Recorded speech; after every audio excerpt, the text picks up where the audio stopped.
Beno, egunon, hasi baino horretik, komentatu nahi dugu badagoela akats txiki bat, programan egitarauan jartzen du arratsaldeko pelikula Promises filma hemen izango dela, euskerako bertsioan gutxienez, eta ez da hemen izango baizik eta Florida zinemetan, bai?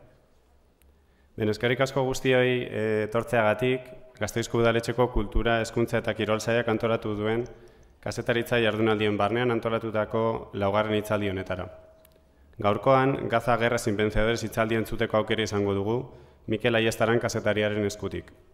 Mikel Beasainen jaio zen, Nafarroako Unibertsitatean Informazio Zientzietan lizentziatua da, eta bere lehenengo lan urratsak El Faro de Ceuta eta El Diario Vascon eman zituen.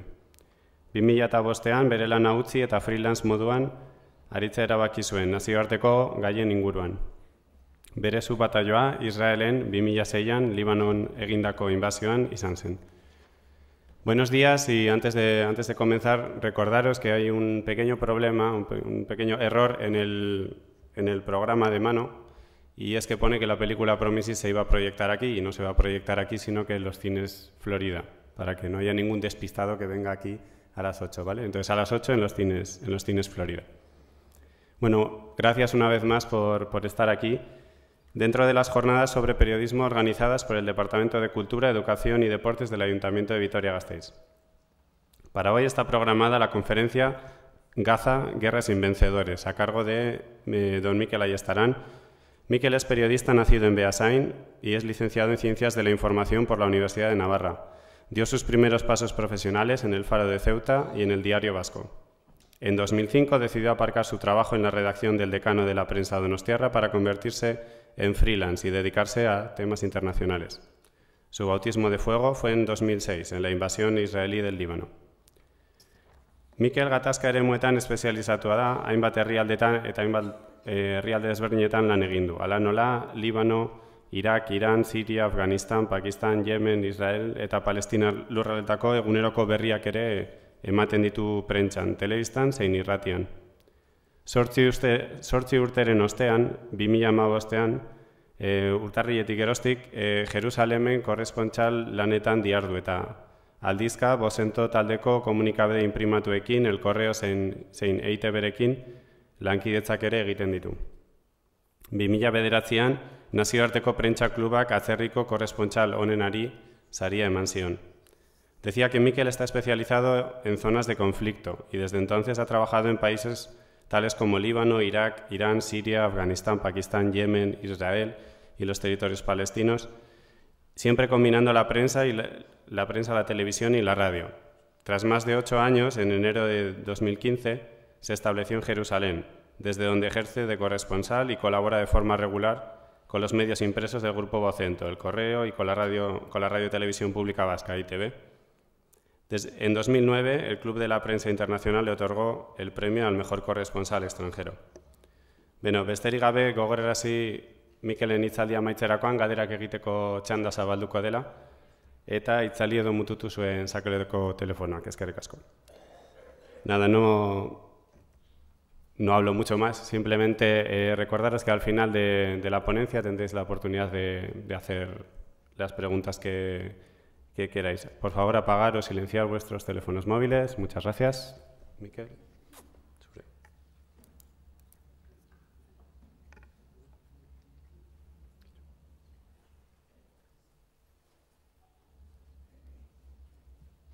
Hola. Estoy muy contento de volver a Gasteiz. ¿Se oye? ¿Me lo acerco un poco más así? A ver si me acostumbro. Este no es como los que uso yo. Bueno. Pues eso, que estoy muy contento. Tuve una oportunidad de venir aquí en el año 2008. Me lo han recordado para hablar de Irán. Ha pasado mucho tiempo desde entonces. También di un plantón bastante serio hace un par de ediciones. Tenía todo preparado para venir, pero fue el golpe militar en Egipto y me tuve que ir al Cairo y no pude estar aquí. Pero bueno, este año no sé cómo ha encajado todo y saliendo rápido de Macedonia, pues volví a Jerusalén y de Jerusalén me he plantado en Gasteiz. Siempre les digo lo mismo a los organizadores, pero realmente en el mes de agosto, a las 12 del mediodía, y ver tanta gente, realmente me alegra que vayamos a pasar este rato hoy dedicado a la Franja de Gaza. Yo lo he titulado Una guerra sin vencedores. He preparado un PowerPoint, una presentación de estas bastante humilde, pero yo creo que yo lo necesito sobre todo para no irme por las ramas y empezar con aventuritas y batallitas que al final no nos van a llevar a nada. Un poco en la presentación lo que voy a... Primero daré unos breves apuntes sobre lo que es sobre quién es Mikel Ayestarán, que quizás pues tampoco me conocéis. Y después vamos a profundizar en lo que es la Franja de Gaza. Vamos a ir a las 3 últimas ofensivas que ha habido en 6 años. Hablaremos también un poco de lo que supone trabajar como periodista de televisión en Gaza y veremos pues cómo informan también, por ejemplo, la televisión de Hamás, cómo informa a su público. Y me gustaría cerrar esta presentación con una historia personal pues que a mí me marcó mucho, tanto en la guerra como en la posguerra. Y bueno, este va a ser un poco el recorrido que os voy a plantear esta mañana. Me gustaría empezar preguntando, de los presentes, ¿quiénes han estado en Tierra Santa?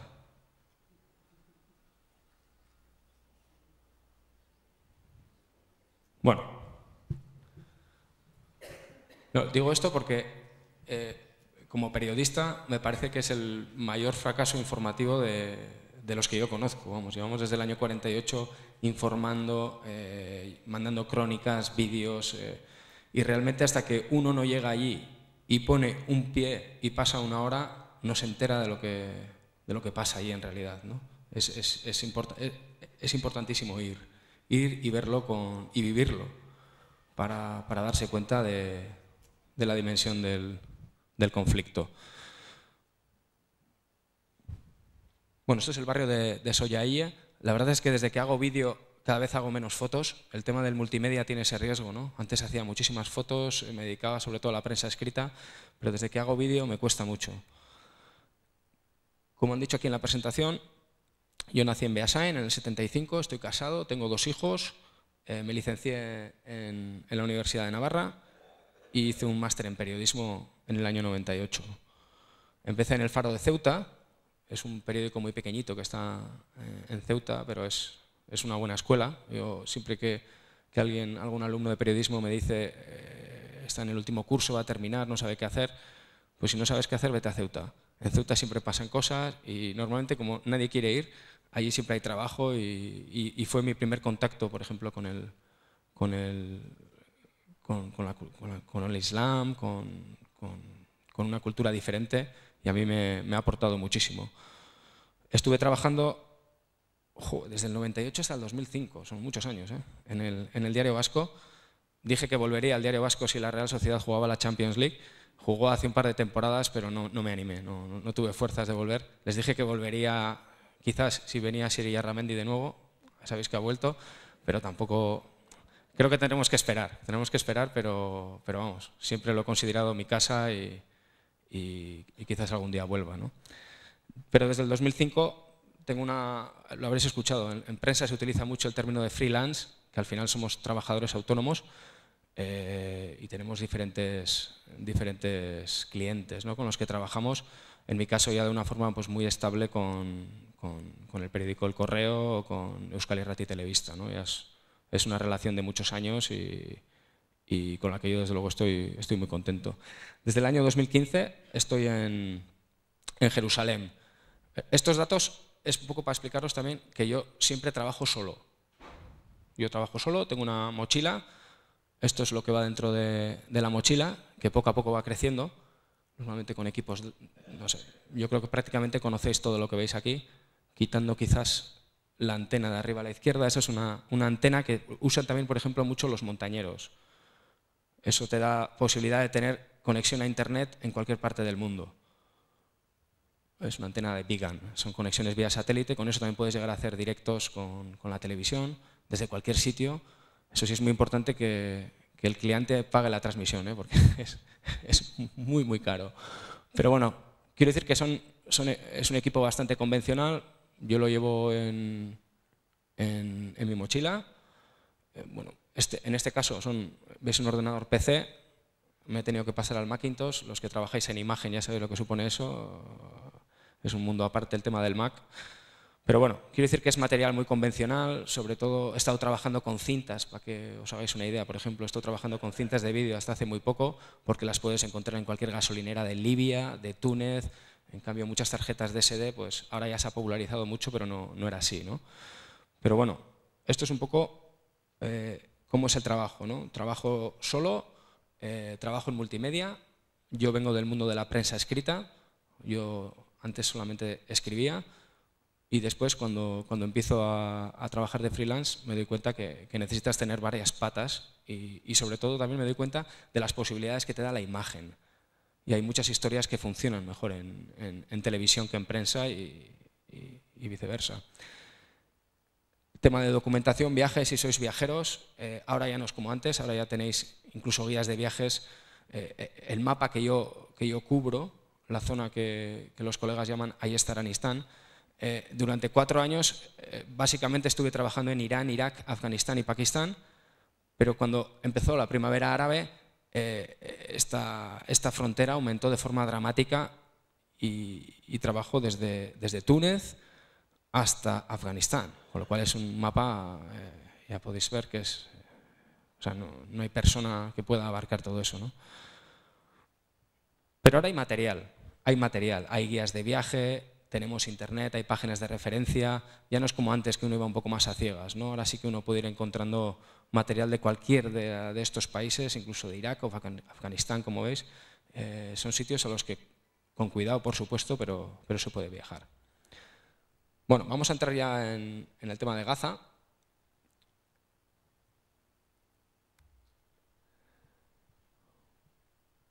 Esto es lo primero que uno se encuentra cuando entra a la franja desde Israel. Pues, edificios bombardeados, sobre todo todos los edificios que están cerca de la frontera tienen una imagen muy parecida, ¿no? Son esqueletos y restos de la guerra. Lo primero, para que nos situemos, vamos a ver el mapa. Lo habréis visto muchas veces, pero realmente estamos hablando de un espacio pequeñísimo. La anchura máxima yo creo que no pasa de los 10 kilómetros, desde la costa hasta el muro de Israel, y de largo son prácticamente 30 kilómetros. Es muy pequeño. En tan pequeño espacio hay 8 campos de refugiados. Eso es algo también que muchas veces obviamos en las informaciones. Más de la mitad de la población que vive en Gaza es refugiada de las guerras del 48 y del 67. Israel les expulsó de sus casas y viven en campos de refugiados que gestionan Naciones Unidas dentro de la franja. Pero sus casas originales están en lo que ahora mismo es Israel. Y ellos tienen sus llaves. Hay una legislación internacional que les ampara, que dice que tienen derecho al retorno a sus casas, pero realmente yo veo imposible que puedan volver a sus casas ahora mismo. Aquí hay una aplicación, a ver si podemos entrar.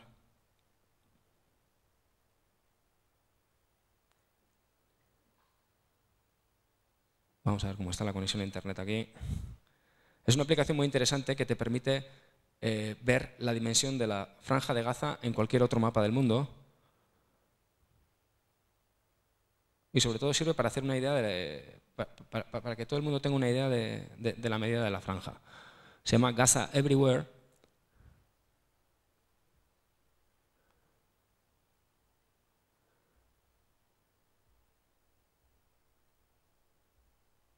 Vamos a ver. Un poquito lento, pero bueno. Aquí tenéis el mismo mapa que os he puesto antes. Y por ejemplo, ya que estamos en Gasteiz, vamos a poner aquí Gasteiz.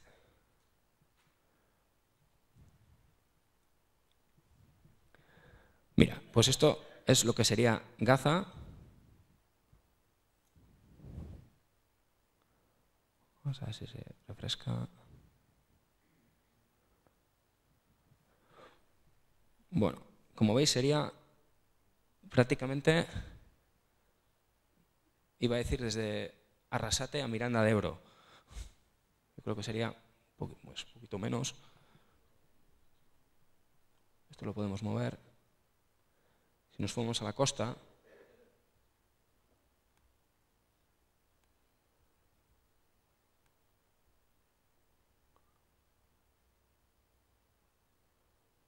un Irún Beasain, por ejemplo, para que tengáis un poco las dimensiones de la franja, que no es grande, vamos. Bueno, con esta aplicación lo podéis ir moviendo vosotros, ¿no? Prácticamente de Vitoria a Eibar, podríamos decir, para que tengamos las medidas en la cabeza de la franja. Esto son, digamos, unos 30-35 por 8-10 kilómetros, no es más. Allí tenemos ahora mismo prácticamente 2 millones de personas. Como os he recordado, más de la mitad son refugiados, que viven en campos de refugiados, que dependen de la ayuda del organismo de Naciones Unidas, creado para los refugiados palestinos.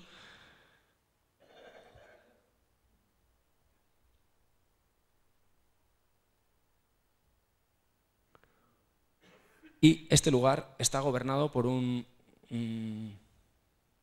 movimiento islamista que se llama Hamas desde el año 2008. Este grupo es el equivalente, o sea, digamos, es la filial de los hermanos musulmanes egipcios, es la franquicia de los hermanos musulmanes en Palestina, se llama Hamas. Los hermanos musulmanes tienen franquicias en todo el mundo. Por ejemplo, en Turquía se llama AKP y el presidente Erdogan es, digamos, el representante de los hermanos musulmanes en Turquía. Y tenemos representación prácticamente en todo el mundo de este grupo. Aquí se llama Hamas. Estamos aquí para hablar de guerras, que es quizás lo más conocido, lo primero que nos viene a la cabeza cuando hablamos de Gaza, ¿no? Ellos han sufrido 3 ofensivas de Israel en los últimos 6 años. Yo he tenido la fortuna profesional de cubrir las 3 ofensivas y la desgracia, digamos, como ser humano de tener que ver eso, ¿no? Pero han sido muy diferentes las 3. Ha habido una progresión, cada cual han ido a más, cada vez ha sido más violento. En el año 2008-2009 le llamaron plomo fundido. El objetivo, según el ejército, era básicamente acabar con los misiles, los cohetes que lanza Hamas. Duró 22 días, hubo 1.387 muertos palestinos, una tercera parte de ellos niños, y también murieron 13 soldados israelíes, 4 de ellos por fuego amigo y 3 civiles, debido a los casi 800 cohetes que lanzaron tanto Hamás como el resto de facciones que están operativas en la franja. Quiero empezar con un vídeo. En esta ofensiva, Israel no permitió el acceso de la prensa internacional a la franja. En los 22 días que duró el conflicto, nos obligaron a estar fuera del muro. La frontera es un muro, estuvimos fuera del muro, no podíamos entrar. Entonces solamente se podía grabar los bombardeos desde fuera y podías cubrir la parte israelí del conflicto. Entonces, el primer vídeo que vamos a ver es cómo se vive desde Israel un conflicto con Hamás. Tan solo en la jornada de hoy han caído 50 cohetes en pueblos como este. Simón nos abre las puertas de su casa. La ofensiva le ha sorprendido con su refugio a medio construir. Subimos a su terraza y nos muestra los destrozos del Qassam caído ayer. Se han salvado por muy poco.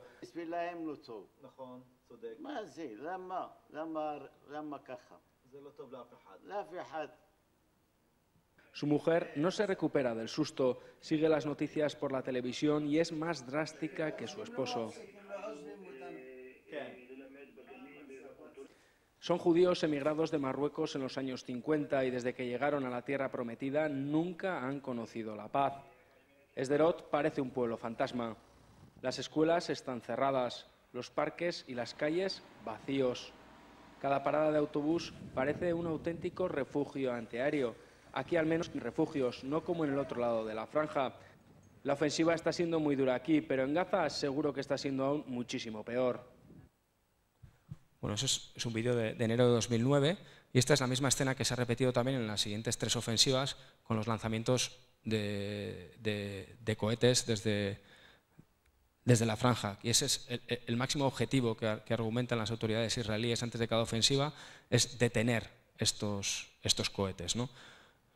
La segunda ofensiva fue en el año 2012, le llamaron pilar defensivo. El objetivo volvía a ser el mismo: paralizar a las organizaciones terroristas, defender a la población israelí que sufría ataques diarios de cohetes. Esto está entre comillas porque son lo que recoge el ejército de Israel en su página web. Digamos, el primero que movió ficha siempre es la cuestión de siempre, ¿no? ¿Quién ha empezado? ¿Quién lanza la primera piedra? Israel siempre argumenta que son los cohetes que caen desde Gaza los que les empujan a actuar, y ellos, desde luego, la primera actuación que hicieron fue muy importante porque asesinaron a la figura más destacada del brazo armado de Hamás con un asesinato selectivo. Lanzaron un proyectil contra el coche en el que viajaba Ahmed Jabari.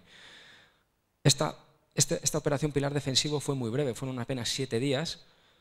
Murieron 167 personas en el lado palestino y 4 en el lado israelí. Aquí ya estábamos dentro, podíamos estar dentro de la franja, podíamos trabajar dentro de la franja, teníamos que firmar un papel eludiendo de responsabilidades al ejército israelí en caso de que nos pasara algo. Me parece absolutamente lógico, es el mismo papel que firmamos cuando tenemos que trabajar empotrados con ejércitos de la OTAN en Afganistán, en Irak o en otros sitios. Y una vez que uno firmaba ese papel, podía entrar a Gaza por sus propios medios y moverse pues, como el resto de gazatíes, ¿no? Lo primero que uno ve cuando entra a Gaza en medio de una ofensiva de un ejército como el israelí es el impacto que tiene en la población civil.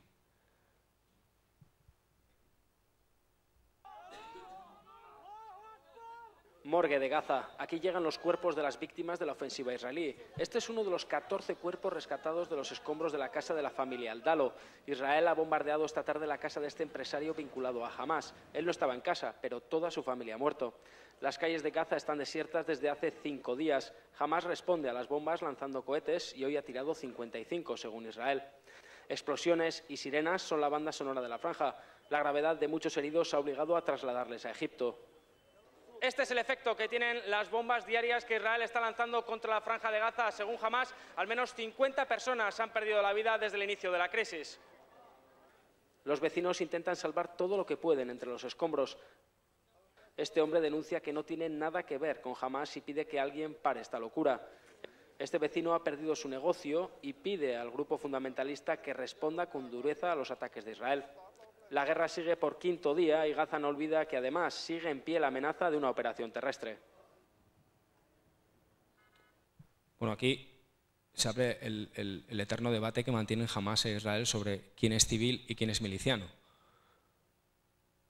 Los israelíes, siempre que se dan las cifras oficiales por parte de organismos como Naciones Unidas, por ejemplo, no las aceptan y siempre dicen que son cifras en las cuales los islamistas meten a los milicianos para hacer más presión política sobre ellos, ¿no?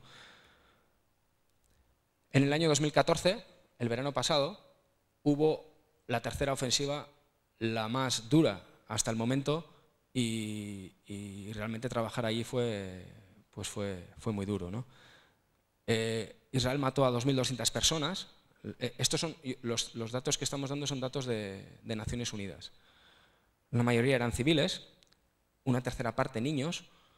Destruyó 140.000 hogares, que eso es realmente a nivel visual son muchos hogares.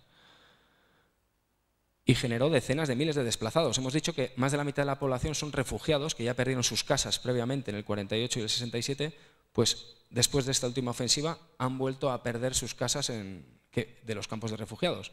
Entonces mucha gente estuvo desplazada en colegios de Naciones Unidas, por ejemplo, o se ha tenido que buscar la vida como ha podido.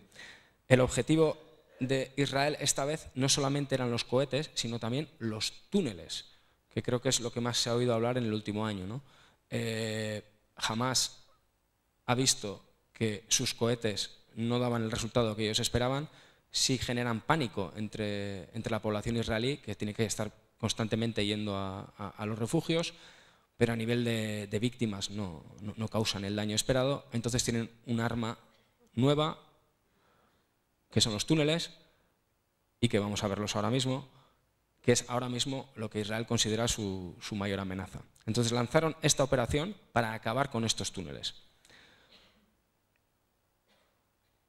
Duró más de 50 días, los islamistas lanzaron más de 6.000 cohetes y morteros, que son muchos.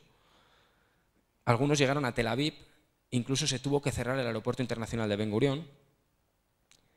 Y sobre todo lo que más éxito tuvieron fueron las operaciones a través de los túneles, metían comandos especiales y lograron matar a 73 personas. 67 de ellas eran soldados, ¿no? Entonces os voy a poner ahora este vídeo del ejército de Israel para que os hagáis cuenta de la sofisticación o del nivel que tienen estos túneles. No estamos hablando de un simple agujero excavado a prisa, ¿no? Son túneles normalmente armados con cemento y que soportan o aguantan las bombas.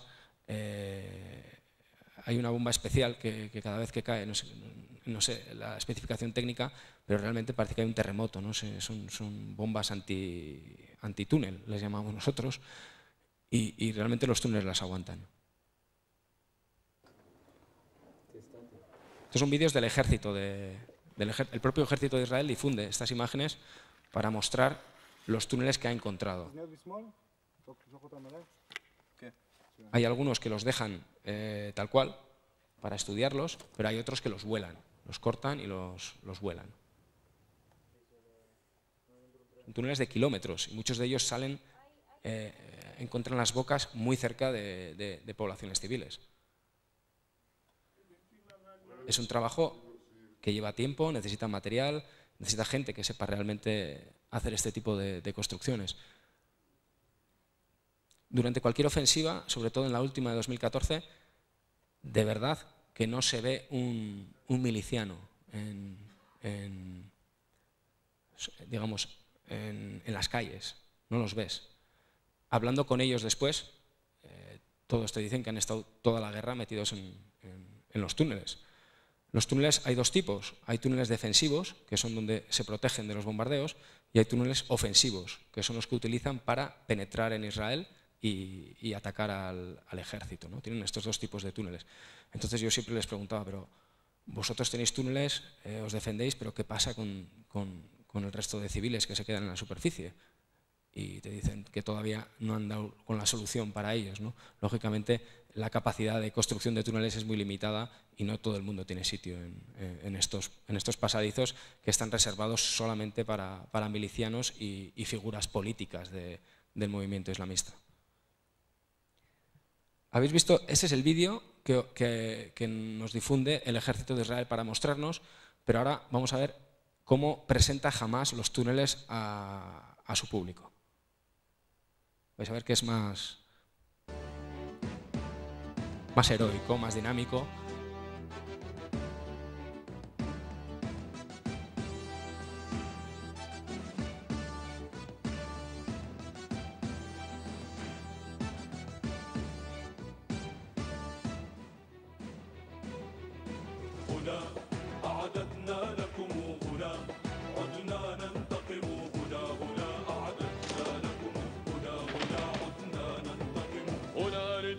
على الحدود مقاومون هنا رجال في الأنفاق مرابطون هنا رجال على الحدود مقاومون هنا رجال في الأنفاق مرابطون تقدم وانتظر القبر تقدم والتجم القهر تقدم وانتظر القبر تقدم والتجم القهر كي ترى للموت بابا سترى منا عذابا كي ترى للموت بابا سترى منا عذابا هنا غزبت هنا جيشكم مهتزا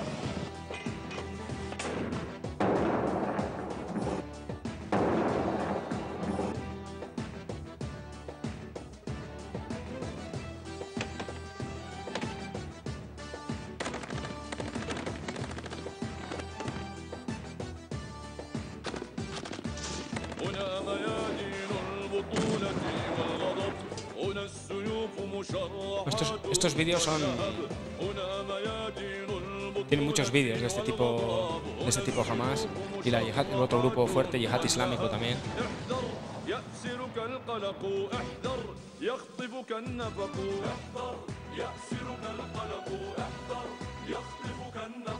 ستسحقون إذا دنيتم ستسحقون إذا بقيتم ستسحقون إذا دنيتم ستسحقون إذا بقيتم. Los túneles prácticamente están cerrados, o sea, prácticamente no, los túneles están cerrados, los de ataque quiero decir, y solamente se abren en el momento que van a hacer la operación. En el momento que abre la operación hay una persona que va adelante, abre el túnel, salen, atacan. Normalmente el objetivo que siempre persiguen es intentar secuestrar a algún soldado para llevarlo a la franja. En la última guerra parece que no lo consiguieron, parece. Hay un par de soldados que están en paradero desconocido, no sé si están vivos o están vivos, están muertos. Nadie lo reconoce de forma oficial, ni jamás habla de ello, ni Israel tampoco. Pero el objetivo final, o digamos el premio gordo para estos grupos es intentar secuestrar a un soldado israelí, porque saben que luego el canje, el precio que los israelíes están dispuestos a pagar es altísimo, ¿no? Como se ha visto en el pasado reciente. Esa es la vida debajo, la vida de los milicianos, en esos túneles en los cuales pues están protegidos, digamos, de los bombardeos. Y ahora vamos a ver cómo es la vida encima de esos túneles. Este es un barrio que se llama Soyaíe, que está muy cerquita del centro de Gaza City y que en la última ofensiva se le puede considerar la auténtica zona cero. Aquí las fuerzas israelíes entraron por tierra a la franja y una noche en este barrio tuvieron combate directo con las brigadas de Hamás. Parece que aquí fue donde los islamistas consiguieron o intentaron llevarse a algún soldado secuestrado, y entonces se puso en marcha un protocolo de acción que el resultado ahora mismo lo vais a ver.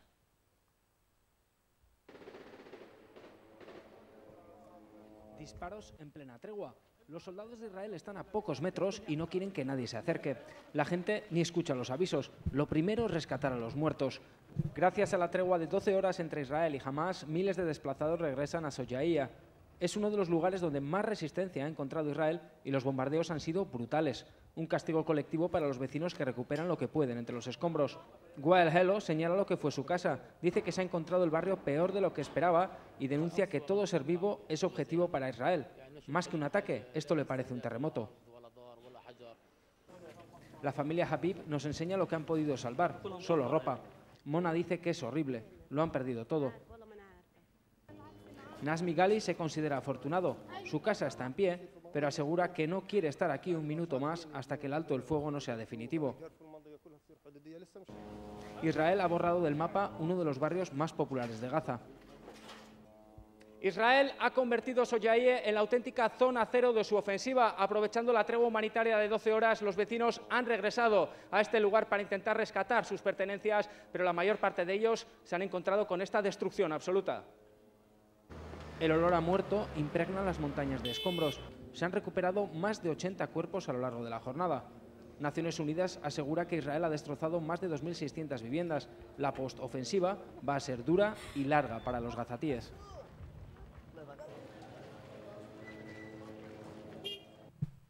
Lo único parecido que había visto a esto fue en el año 2006 en Beirut, cuando Israel atacó el sur de la capital libanesa, que es, digamos, el bastión de Hezbollah. La política fue muy parecida, es una política de castigo colectivo, de arrasar la zona, y aquí la ejecutaron de una forma muy parecida, ¿no? Soyaie no existe. Luego vamos a ver cómo está este barrio un año más tarde, lo que nadie espera, hay muchas sorpresas.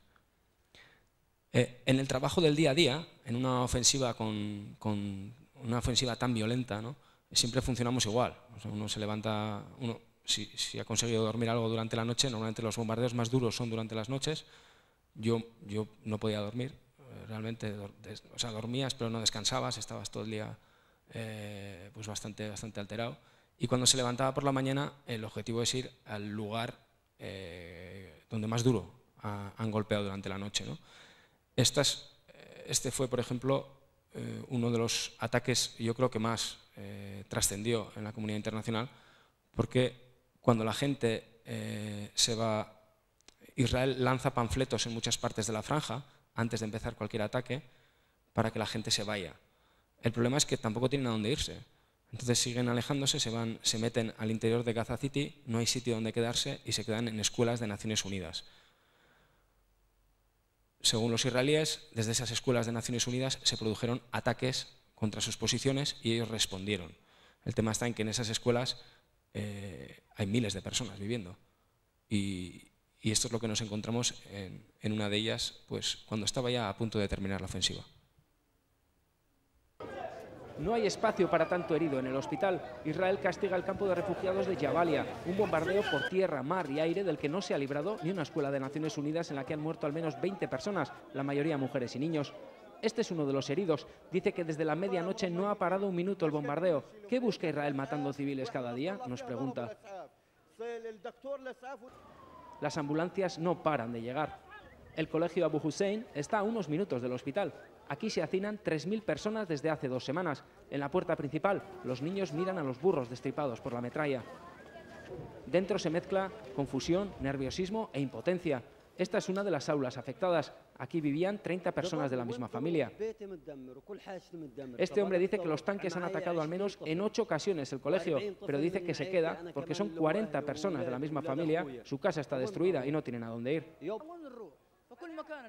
¿A dónde vamos? Bombardean en todas partes. Nos quedaremos aquí hasta que nos maten, nos dice este joven. Los colegios de la ONU están colapsados. Israel pide a los civiles que huyan de la zona fronteriza, pero les ataca también en los refugios.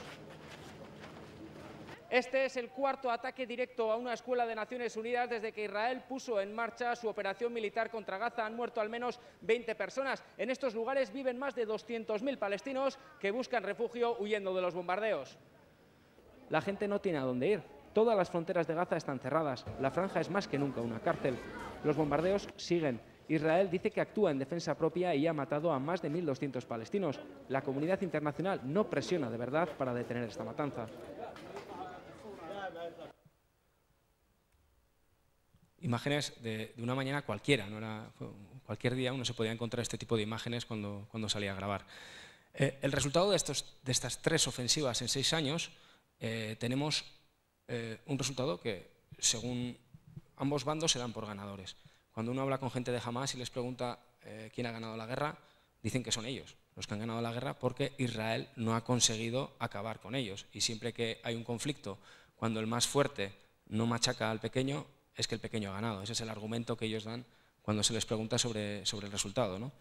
Cuando se le pregunta a Israel, dice que también han ganado, porque Hamás no consigue matar civiles israelíes con los cohetes ni con los túneles. Entonces ellos también consideran que estas ofensivas han dado un resultado positivo y militarmente hablando se consideran ganadores. Y lo que sí realmente me parece a mí que lo que han dado estas 3 ofensivas, tanta violencia en tan poco espacio de tiempo, es que ambos lados están cansados y se quieren dar un descanso, ¿no? Por eso, ahora mismo, en estas semanas, se está fraguando un alto el fuego duradero. No estoy hablando de paz, estoy hablando de alto el fuego duradero, y las negociaciones están en marcha. El barrio que hemos visto antes, Zona Cero, yo procuro ir a Gaza cada mes, ahora que estoy en Jerusalén, siempre hago una visita, y quiero que veáis cómo está ahora mismo ese barrio de Soyaille, que habéis visto que fue la Zona Cero. Han sido necesarios 12 meses para empezar el desescombro de Soyaille, la zona cero de la última guerra. Hamás combatió para acabar con el bloqueo de Israel, pero este sigue vigente y apenas entra material de construcción. Youssef Riad está arruinado. En la guerra perdió 4 camiones, su coche y la casa familiar recién construida. Denuncia que las promesas son mentira y que todo lo tienen que arreglar los ciudadanos con dinero propio. Ni Hamás ni la autoridad palestina se preocupan de verdad por la reconstrucción, denuncia. El malestar con los islamistas se palpa también en los mercados principales de Gaza, donde los precios se han disparado a causa del bloqueo y las tasas impuestas por Hamás. Yalil lleva 25 años vendiendo fruta y asegura que no recuerda un Ramadán tan negro. Dice que la gente no tiene dinero para la compra. La presión socioeconómica ha hecho que Hamás negocie de forma indirecta con Israel para intentar aliviar la situación. Se cumple un año desde el inicio de la última guerra en Gaza y aunque Hamás cantó victoria en su momento, el bloqueo israelí sigue vigente y son los civiles, no los milicianos, las principales víctimas de este bloqueo. Las organizaciones de derechos humanos alertan de la gravedad del momento. Yalil Shahin advierte que el 44% de la población está en paro y que un 60% de los gazatíes vive bajo el umbral de la pobreza, una situación extrema que ayuda a la radicalización de la población. Ahora no caen bombas, pero el bloqueo sigue siendo el arma más efectiva de Israel para presionar a Hamás.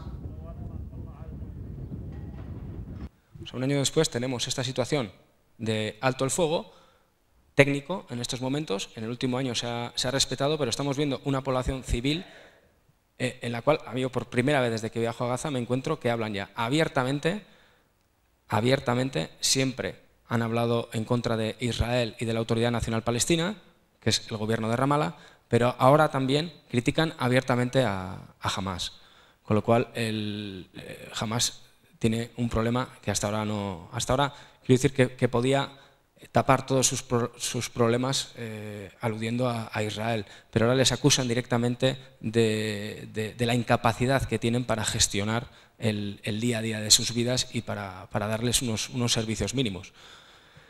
Hay un tema, hay un debate abierto después de estas 3 ofensivas, de estas imágenes que hemos visto, que es el tema de los crímenes de guerra. Entonces, para ello, yo voy a hacer alusión a dos organizaciones que me parece que son las que les debemos hacer caso en este caso, en este ejemplo concreto. El propio ejército de Israel ha hecho su investigación. No me parece que sea una investigación objetiva, lógicamente, es el propio ejército la que ha hecho, pues utilizando sus medios. La Comisión de Derechos Humanos de la ONU sí lo ha hecho, ha elaborado un informe en el cual concluye que en estas ofensivas hemos tenido serias violaciones de la ley humanitaria internacional, tanto por parte de Israel como por parte de los grupos armados palestinos. Un poco reparte la responsabilidad de los crímenes de guerra. Quiero recoger dos frases más que se destacan ahí. Es que la amplitud de la destrucción y del sufrimiento humano en Gaza no tiene precedentes y va a tener un impacto en futuras generaciones, lo que significa que el conflicto que estamos viendo hoy se va a alargar en el tiempo. Después, el punto cuando hacen alusión a los civiles, estamos hablando de cientos de palestinos fueron asesinados en sus propias casas, especialmente mujeres y niños. Es una terminología muy dura y muy exacta. Hay otra organización que me parece que es una organización de referencia también en cuanto al trabajo de derechos humanos, se llama Breaking the Silence, son veteranos del ejército israelí, son soldados israelíes que deciden romper su silencio y hablan de lo que ellos consideran que no está bien dentro de las últimas ofensivas. Y uno de los testimonios, que lo vamos a ver ahora, hay un oficial que reconoce que las Fuerzas Armadas violaron su propio código ético, las reglas de enfrentamiento y dieron luz verde a ataques indiscriminados que condujeron a la muerte de inocentes.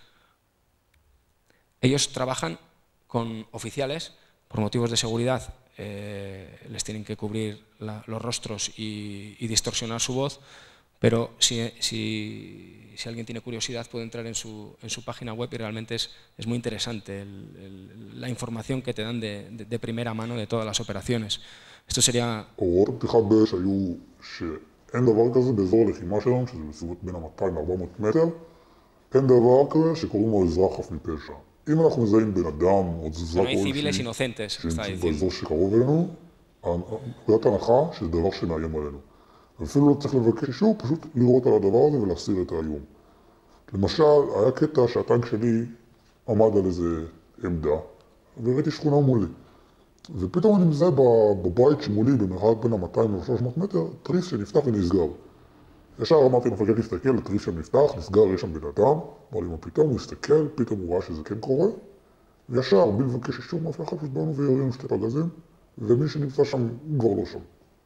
En la última ofensiva hay 60 testimonios de oficiales del ejército de Israel hablando de estos temas ante la cámara y realmente pues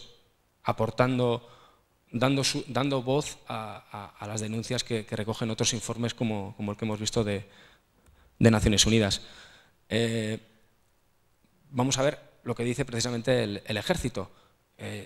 Desde hace un año tenía muchas ganas de hablar con el ejército de Israel sobre esta última operación y bueno, con motivo de estas jornadas insistí y el domingo tuve la oportunidad de acercarme a la Franja de Gaza y hablar con el mayor Nir Pellet, que es el vicecomandante de la división de Gaza y realmente quiero que tengamos también su punto de vista para que veamos todos cómo ven ellos esta última ofensiva y lo que ha pasado en este año.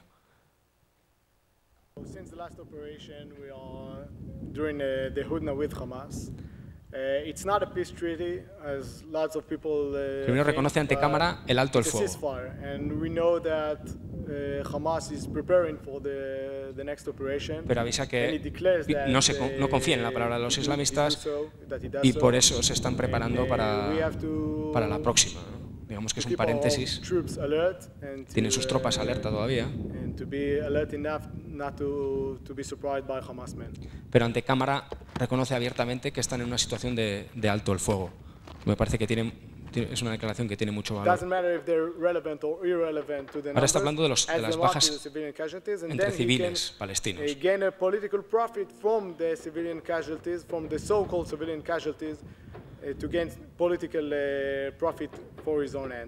Entonces, lo que hace es, un poco el discurso del ejército es acusar a Hamas, como hemos dicho antes, de incluir a los propios milicianos dentro de las bajas de civiles para aumentar así la presión política sobre el ejército.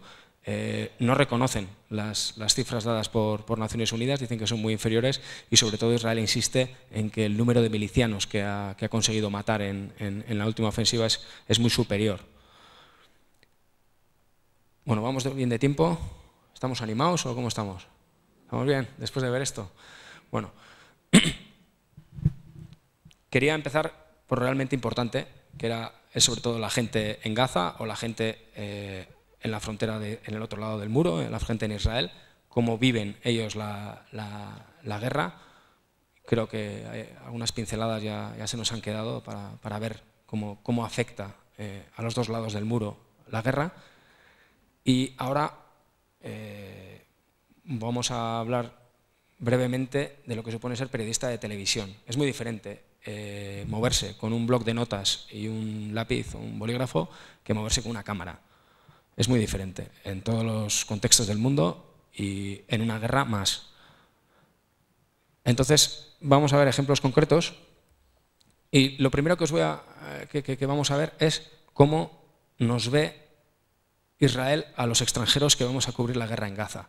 Este es un vídeo difundido por el Ministerio de Información israelí, que sentó muy mal. Presentamos una queja a todos los corresponsales extranjeros allí y lo retiraron. Lo retiraron de su página web, pero bueno, ahora mismo, como todos sabemos, en Internet las huellas siempre quedan y el vídeo también.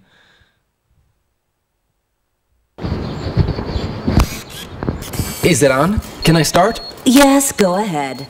Okay, we're here in the center of Gaza, and as you can see, the people here are trying to live quiet lives. There are no terrorists here, just ordinary people.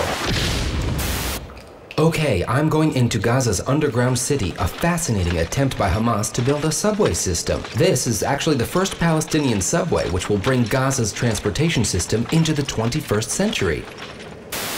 There is no doubt that the Palestinian society here is liberal and pluralistic, and that Hamas allows everyone to live in dignity.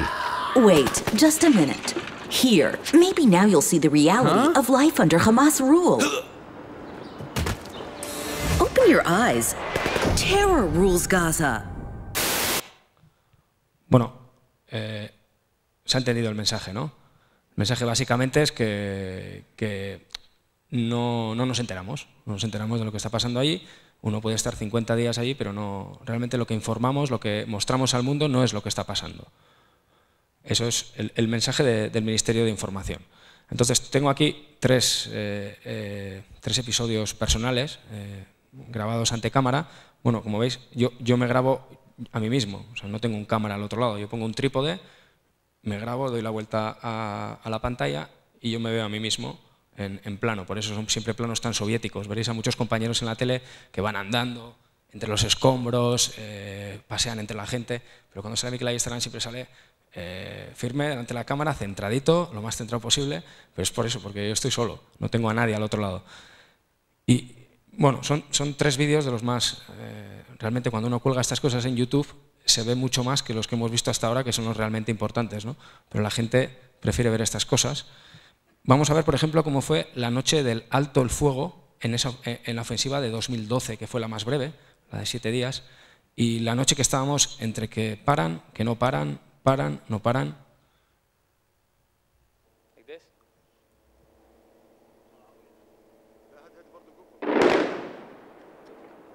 Se oyen los drones, eso que se oye al principio es ese zumbido es permanente, son los aviones no tripulados que están continuamente sobrevolando Gaza, los ponen a diferentes alturas, pero sobre todo no quitan ese zumbido para que siempre tengas la sensación de que los tienes encima y realmente te llega a agobiar, ¿no? Pero en plena noche cualquier explosión parece mucho más de lo que es. Esta posiblemente no fue cerca de mí, pero claro, estás ahí en posición, te suena cerca y por si acaso te vas a cubierto. Esta ya es del año 2014, de la ofensiva pasada. Lo que tenemos detrás es un centro médico. Esa mañana pues, los bombardeos habían sido en esa zona, así había quedado el lugar.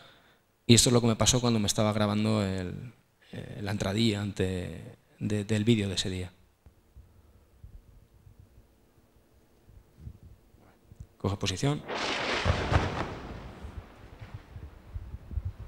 Sí, da gracia, pero... Esta cayó al lado. Esta cayó al lado y realmente el coche, teníamos el coche nosotros muy cerca ahí y se nos quedó todo el coche, pues se nos rompió la luna, todos los cascotes. Como veis, yo no llevo chaleco ni llevo casco. Está muy mal, pero también sería engañar, realmente, porque si te cae una de esas encima, el chaleco y el casco no. Para este tipo de conflicto, si por ejemplo hubiera combates calle a calle o cuando voy a Siria, en determinadas zonas, sí que lo tienes que llevar, pero aquí yo realmente creo que no te salva la vida un chaleco y un casco. Bueno, y para que no digan que no somos ecuánimes, vamos a ver también lanzamiento de cohetes desde zonas civiles. Zonas civiles, en un lugar como La Franja, los cohetes salen de todas partes, Y este es el balcón del hotel donde yo me grababa a mí mismo. Israelen eta miliziano-palestinarren arteko borrokak ez du etenik lau... Israelen eta... Claro, primero vemos la luz, ¿no? Yo no me doy cuenta, yo no estoy mirando para atrás. Sí que vi una pequeña luz en la pantallita de la cámara, pero no le di importancia, pero después es cuando pega, ¿no? El ¡pum! Estos salían prácticamente a diario desde esta playita que había al lado del hotel y inmediatamente llega la respuesta de Israel. Siempre viene un avión no tripulado o lo que sea y pega en el lugar donde ha salido el cohete. Ellos saben dónde pega, pero seguían saliendo cada día. O sea, yo no sabía, realmente al final no sabía dónde le pegaban. Bueno, nos estamos acercando ya al final. Bueno, como veis, el trabajo para la televisión es muy diferente el trabajo para la prensa escrita y te pasan este tipo de cosas, aunque el Ministerio de Información israelí parece que no se da cuenta. La guerra según la televisión de Hamás. En esta última ofensiva, una cosa que aprendieron los islamistas era entrar en la guerra también de guerra psicológica con los israelíes, con lo cual prepararon vídeos en hebreo dirigidos al público israelí, vídeos que no se difundían en los medios, digamos, convencionales israelíes, pero hoy en día, teniendo YouTube, todo el mundo tenía acceso a ellos y fueron virales. Y este fue el vídeo, yo creo que el más viral de todos los que hizo Hamás en hebreo.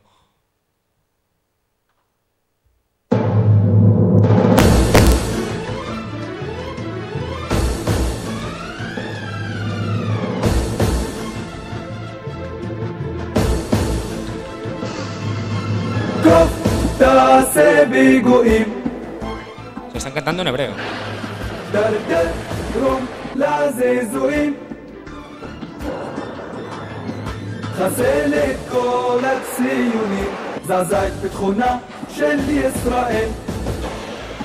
Es una especie de grandes éxitos con sus mejores lanzamientos de cohetes.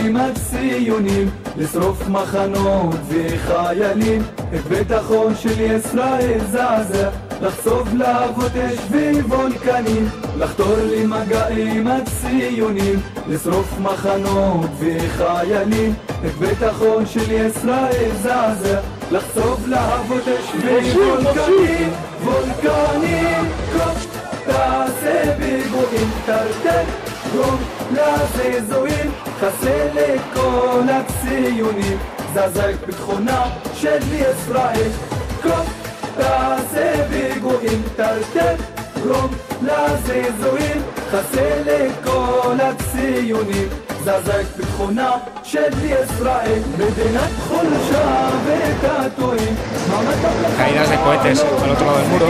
כקורא עכביש, הם נגלים, שהמפגש הם מעברים, מדינת חולשה ותעתועים, מעמד המלחמה לא מחזיקים, כקורא עכביש הם נגלים, שהמפגש הם מעברים, זעזע את ביטחונה של ישראל, תדליק בליבה כמו קוראים, מוטט אותה עד ליסודות, תדביר את כן התיקנים, גרש את כל לציונים, כוף תעשה פיגועים, טרטר, גרום לזעזועים, חסר לכל הציונים, זעזע את ביטחונה של ישראל.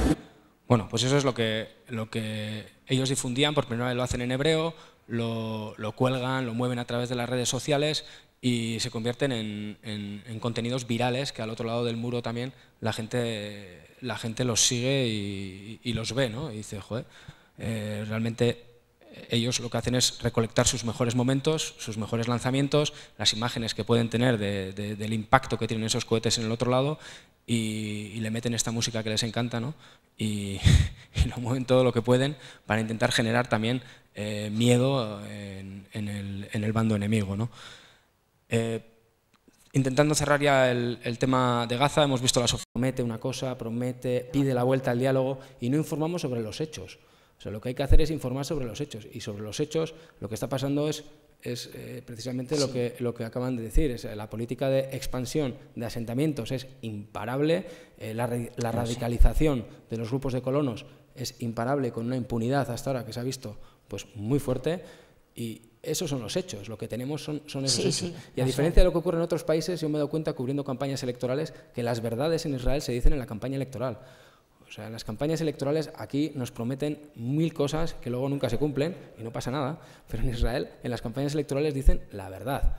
Y el primer ministro Netanyahu ganó las últimas elecciones cuando llamó a votar a la gente para hacer frente al voto de los árabes israelíes, y cuando dijo abiertamente en un mitin de campaña que él no está a favor de la solución de los dos estados.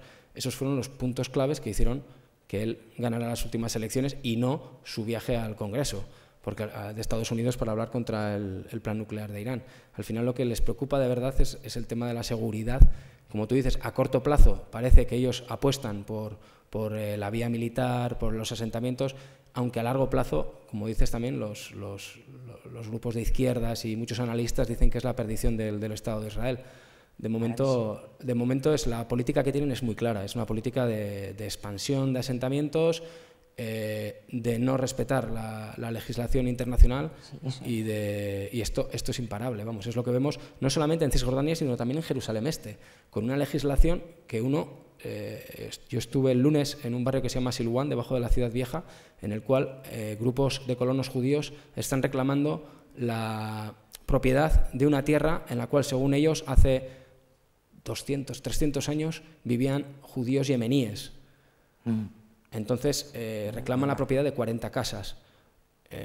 Han ido a la justicia con unos documentos que son copias, según ellos, de la época del protectorado turco, y los palestinos les dicen, de acuerdo, nosotros nos vamos de aquí, pero devolviendo nuestras casas en el oeste de la ciudad, nosotros nos tuvimos que ir del oeste de la ciudad en el 67.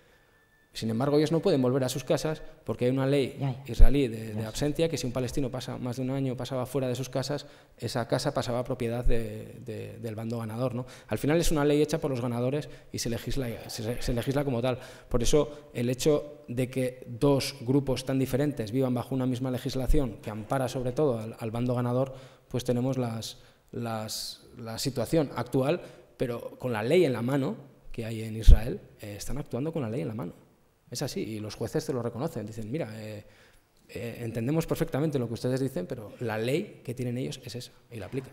¿Usted cree que a 50 años vista, 60, será viable el Estado de Israel o el Estado palestino? ¿Incluso Israel será viable? No tengo ni idea. La verdad es que soy bastante malo. Hombre, no se sabe, pero porque yo creo que no. No lo sé.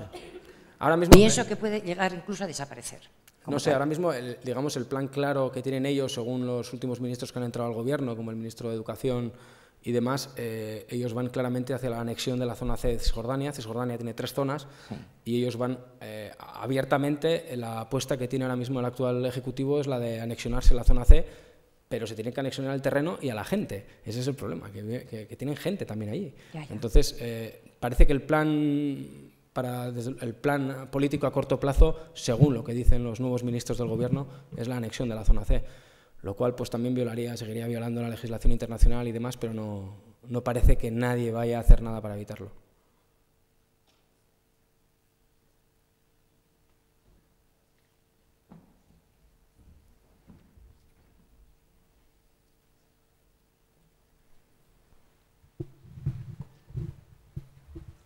Lo mío es una pregunta sobre el trabajo de los periodistas allí, y es cómo ven los civiles de ambos bandos, los propios civiles de ambos bandos el trabajo del periodista. Si son reticentes a hablar con ellos o realmente los ven como unos aliados para... Bueno, en en el lado israelí, digamos que nos ven prácticamente como colaboradores de Hamas, ¿no? Como colaboradores de... O sea, que no entendemos, no sabemos realmente lo que está pasando en el país, ¿no? Esta sería la visión a un lado del muro, y en el otro lado del muro realmente nos miran y nos dicen, pero si lleváis aquí décadas informando, os he contado mi vida, habéis contado cómo ha muerto mi hijo, mi sobrino, mis nietos, y no cambia nada. O sea, realmente, ¿para qué sirve vuestro trabajo, ¿no? Es la pregunta que a mí me han hecho más veces en Gaza, y cuando me preguntan yo les digo, no vale para nada. A nivel práctico, realmente, por eso decía al principio de la conferencia que desde el punto de vista periodístico me parece el mayor fracaso, ¿no? Informativo que hay, porque hay que ir, hay que verlo y hay que estar ahí un minuto para saber lo que es eso.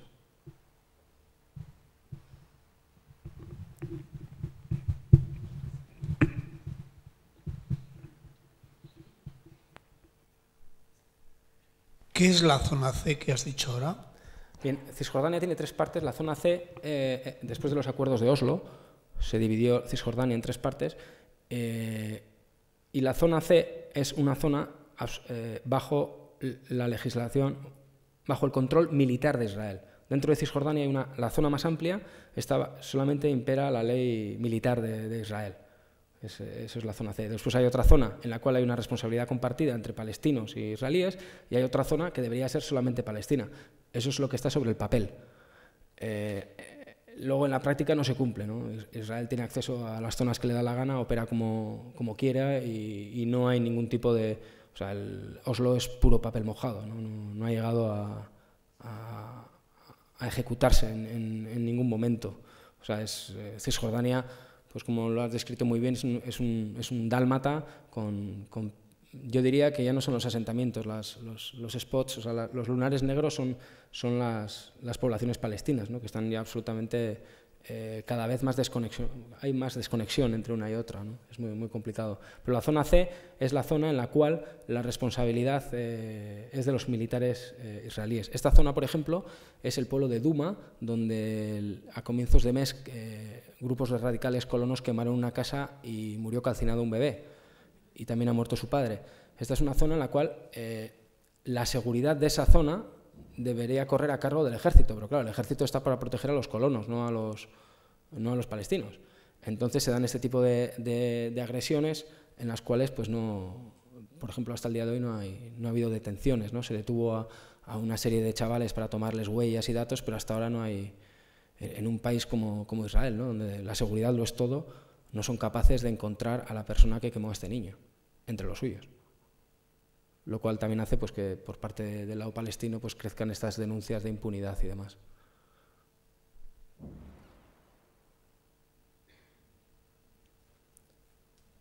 Bueno, ¿se va a animar alguien ahora después de esto a ir a Tierra Santa o no?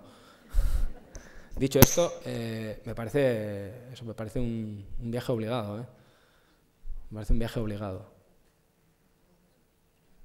A Jerusalén, empezando por Jerusalén, y después uno se puede mover por los territorios o por el lado israelí también, y es un viaje, a mí me parece obligado, y está muy cerca. Está muy cerca, es muy pequeño, es muy viajable, digamos, y además de ser un viaje físico a nivel tradicional, seguro que cada uno tiene un viaje interior diferente, ¿no? Y asimila este tipo de cosas de forma diferente, y la visión del muro le impacta de una forma diferente, el hablar con israelíes de a pie en la calle también. Al final siempre digo que son 2 viajes, ¿no? El viaje físico y el viaje interior que hace uno. Dime. El tema de la corrupción, sí. Porque Gaza y Cisjordania reciben millones de dólares de todo el mundo. Se habla en los medios palestinos o en los medios nacionales, se está hablando de la cantidad de corrupción, tanto por parte de Hamas como por parte de la Autoridad Nacional Palestina. Sí. No sé si es un tema que... No es un tema tabú, es un tema abierto. Hace poco además ha habido, se han descubierto, o sea, ha habido grabaciones, ¿no? Ha habido, pues, agencias como AP, creo que han filtrado grabaciones en las cuales gente de la autoridad, o sea, altos oficiales de la Autoridad Nacional Palestina exigían mordidas a Kuwait, a Qatar, para que les hicieran casas de lujo para ellos al norte de Ramallah. Quiero decir que el hastío del palestino de a pie con la autoridad nacional, o del palestino, del gazatí, con Hamas, es tremendo, ¿no? Uno habla con empresarios y es que el tema de la corrupción es lo primero que les viene a la boca, ¿no? Es una corrupción instalada y es un sistema, o sea, se ve claramente. Y quizás ese también es un problema, lo digo porque da la sensación de que los que gobiernan en Palestina ya les viene bien la situación de ocupación. Sí, ellos viven de la ocupación, sí, así de claro. O sea, la jefatura política ahora mismo no está... O sea, el acuerdo de cooperación, por ejemplo, entre la Autoridad Nacional Palestina, el acuerdo de cooperación de seguridad con Israel es absoluto. O sea, tú hablas con la gente de Hamas en Cisjordania y prefieren estar presos en una cárcel de Israel que en una cárcel palestina. Hemos llegado a ese punto, ¿no? No hay... Pero la gente sí que habla abiertamente de este problema que tienen con la corrupción y de esta comunidad internacional que al final con millones tratamos de tapar ese problema y de no afrontar una solución política, ¿no? Que es lo que se necesita. Se manda dinero, pero ese dinero ¿qué? No sirve para nada.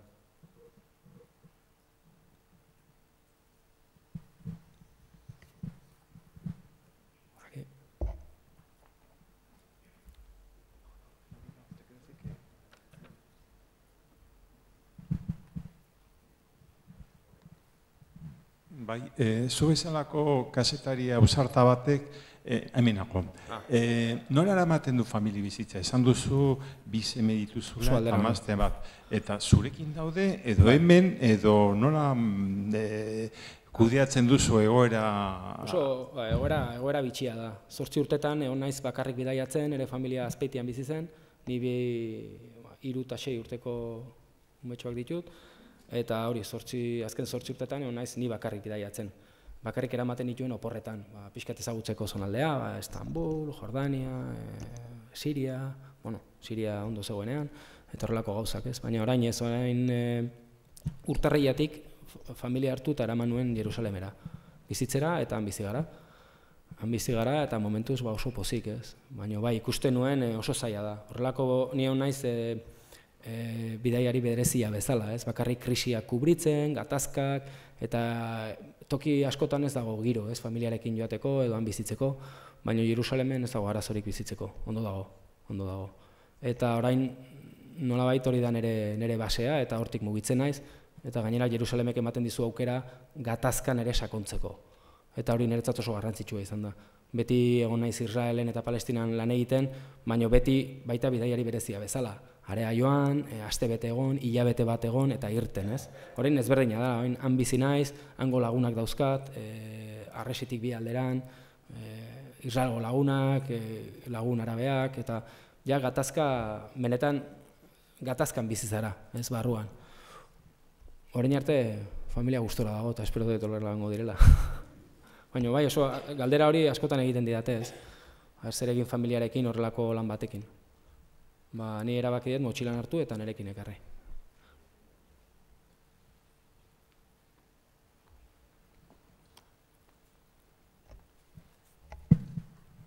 Hola, muy buenos días. Hola. Miquel. Mi pregunta va sobre los palestinos que viven dentro del Estado de Israel, sí. Por ejemplo en Jerusalén. ¿Cuántos de ellos, tienes datos, cuántos de ellos tienen nacionalidad israelita? El 20% de la población de Israel es árabe israelí, el 20% de Israel. Estos son, digamos, árabes con pasaporte de Israel. En Jerusalén es diferente, son residentes. Tienen el estatus de residente, tienen una tarjeta azul y tienen pasaporte jordano. Porque Jerusalén Este, según la legislación internacional, es una zona ocupada. Israel insiste que es una zona anexionada. Y su política y su ambición es que estos palestinos también pidan la nacionalidad y cojan el pasaporte, pero la gran mayoría se niega, lo cual les trae muchísimas dificultades, o sea, tienen muchísimos problemas para viajar, para moverse, pero se niegan porque hacerlo, pedir la nacionalidad, supondría reconocer la capitalidad de Jerusalén como, o sea, la capitalidad como capital del Estado judío, ¿no? Que es lo que no quieren hacer. Pero el otro 20% de árabes israelíes son del 48 y hay pueblos enteros que son árabes dentro de Israel. Y en las últimas elecciones las fuerzas políticas árabes han hecho una coalición y son la segunda fuerza más importante de la oposición. Empiezan a tener peso. Otra pequeña pregunta.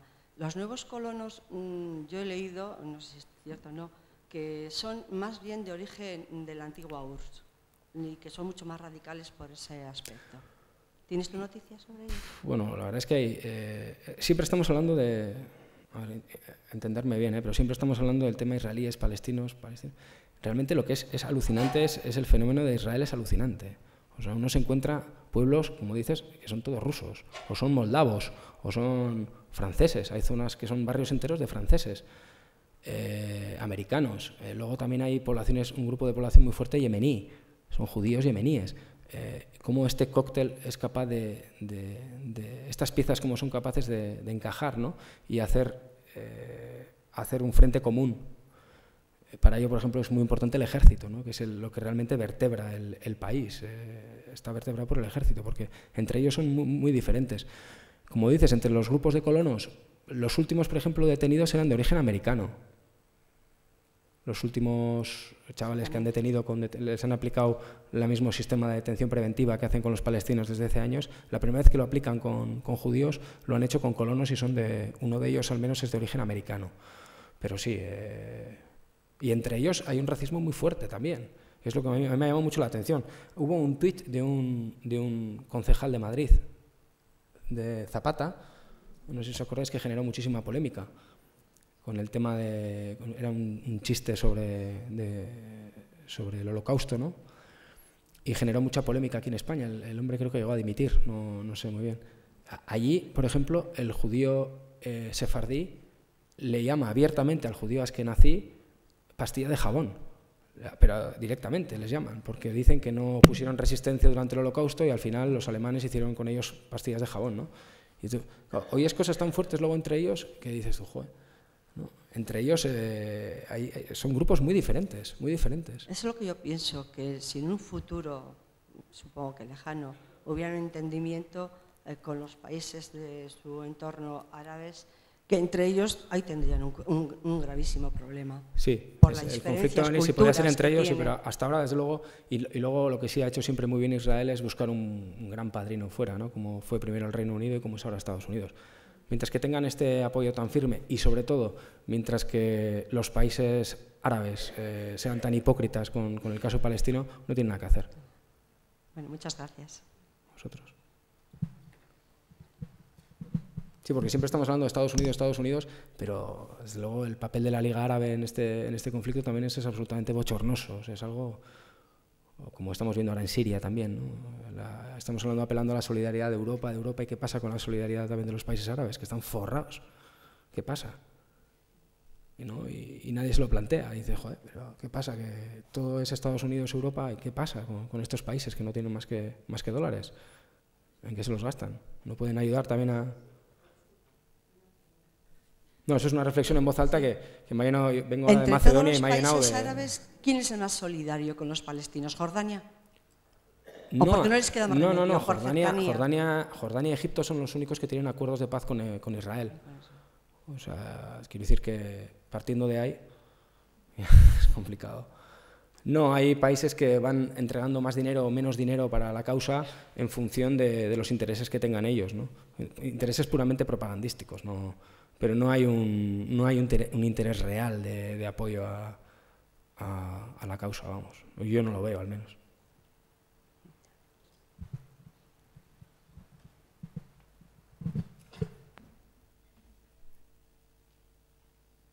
¿Alguna cosa más? Hemos hecho una lectura de prensa al final exhaustiva del conflicto.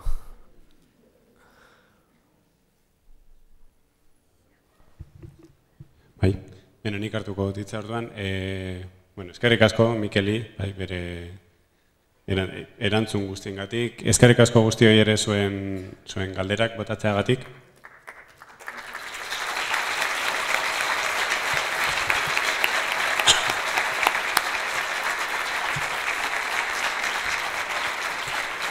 Bueno, muchísimas gracias por haber venido. También muchísimas gracias al Departamento de Educación, Cultura y Deportes del Ayuntamiento de Vitoria-Gasteiz por este tipo de iniciativas que, como habéis dicho, al final yo creo que son, para mí es súper importante. Ahora tenemos las redes sociales, os dejo aquí el tuit o mi página web. ahí también tenemos posibilidad de interactuar y a mí me encanta tener interacción con el público, ¿no? Y saber sus opiniones, compartirlas, pero todavía me gusta muchísimo más que hacerlo por el móvil, hacerlo así, ¿no? Cara a cara y saber vuestras preguntas y lo que pensáis también, ¿no? O sea que muchísimas gracias por haber venido y si tenéis tiempo pues nos vemos esta tarde, que realmente la película de Promises es muy impactante y yo creo que si os interesa el conflicto os va a interesar mucho. Muchas gracias. Eskerrik asko.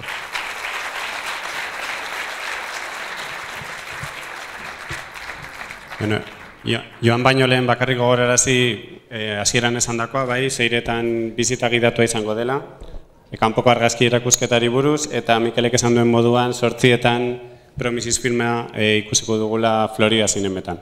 Nada, antes de iros, recordaros que por la tarde os invitamos a la visita guiada en euskera acerca de la exposición fotográfica que está afuera y a las 8 os esperamos en el cine, los cines Florida, para ver Promises. Muchas gracias.